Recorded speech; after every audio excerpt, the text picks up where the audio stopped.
Have you ever felt that nagging pull? You're an expert at what you do.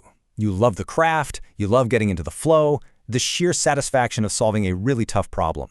But it feels like the only way up, the only way to get more respect, more money, is to just trade your keyboard for a calendar. But is that really a promotion? I mean, just look at the two worlds. On one side, you've got the specialist. They're in a state of deep work. They're building, creating, actually finding the solutions. And on the other side, the manager. Their world is all about coordination. It's just endless meetings, trying to align all the stakeholders, and reporting on progress. One is about doing the work, and the other is about managing the people who do the work. So this really brings us to the core question, doesn't it? When your company dangles that manager title in front of you, are they actually promoting you for the skills that made you so great in the first place? Or are they basically asking you to pivot into a completely different career, one you might not be good at, or frankly, one you might not even want? Well, it turns out there's a name for this exact problem. It's a classic management theory that just perfectly diagnoses why this kind of promotion so often leads to total frustration. It's called the Peter Principle. The principle itself is, well, it's simple and it's devastatingly accurate. It basically says that you get promoted based on how well you do in your current job until, eventually, you land in a role that you can't do well, and that's where you get stuck. To really let this sink in, let's use the classic example from the guy who came up with this, Lawrence J. Peter. Just picture a fantastic auto mechanic. I mean, this person is a master at diagnostics, they're precise with their tools, and they take this huge amount of pride in making an engine run perfectly. So, because they're the best mechanic in the shop, what happens? They get promoted to foreman.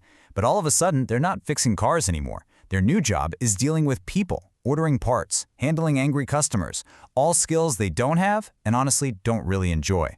The great mechanic has just become an incompetent manager. And here's the thing, it wasn't the mechanic's fault, it was the system itself. The system, as the theory goes, promoted them from what they could do to something they couldn't do. It's a trap. Okay, so if the system is the problem, why in the world does this keep happening over and over again? To understand that, we kind of have to pull back the curtain and look at the unwritten rules of the corporate game. So yeah, why does this happen? Here's a little inside baseball for you. First off, your most important relationship at work is with your boss. Seriously, one former HR exec put it this way: in the eyes of the company, you are your boss's opinion of you. So your main job becomes making them look good. Then there's timing, which can honestly be more important than talent. And finally, here's the real paradox. If you're so good at your job that you become irreplaceable, you can't be promoted. They literally can't afford to lose you in that role. Crazy, right? Inevitably, when you hit that ceiling, when you finally reach your personal level of incompetence, the consequences are pretty serious. And not just for the company, but for you. And the fallout is steep. For the company, sure, it means botched work, frustrated teams, and things just get less efficient. But the personal price is so much higher. We're talking chronic stress, anxiety, even serious physical health issues like ulcers and high blood pressure. And maybe worst of all is the identity crisis. That moment you realize the success and satisfaction you used to get from your work has been replaced by this constant feeling of failure. Okay, but listen, it does not have to be this way. You are not doomed to become another victim of the Peter Principle. The solution is to get off that default path and to consciously, deliberately forge your own. Here are 3 little experiments you can run before you even think about taking that management job. First, simulate it. Just for 1 week, imagine your calendar is your manager's calendar. Do you dread it? Step 2, investigate. Buy coffee for a couple of managers and just ask them, hey, what's the worst part of your job? And third, test it.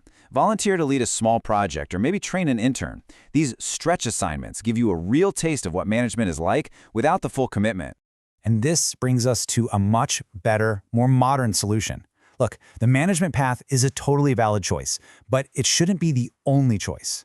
The smartest companies are now creating a parallel track for their top experts, the specialist path or the individual contributor path.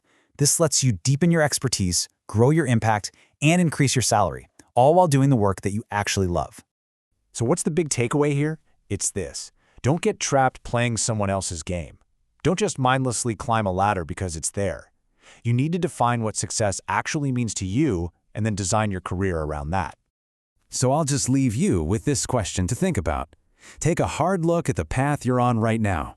Is it leading you toward a job you'll love, a job you'll truly excel at, Or is it just the next rung on a ladder that somebody else built? The choice, ultimately, is yours.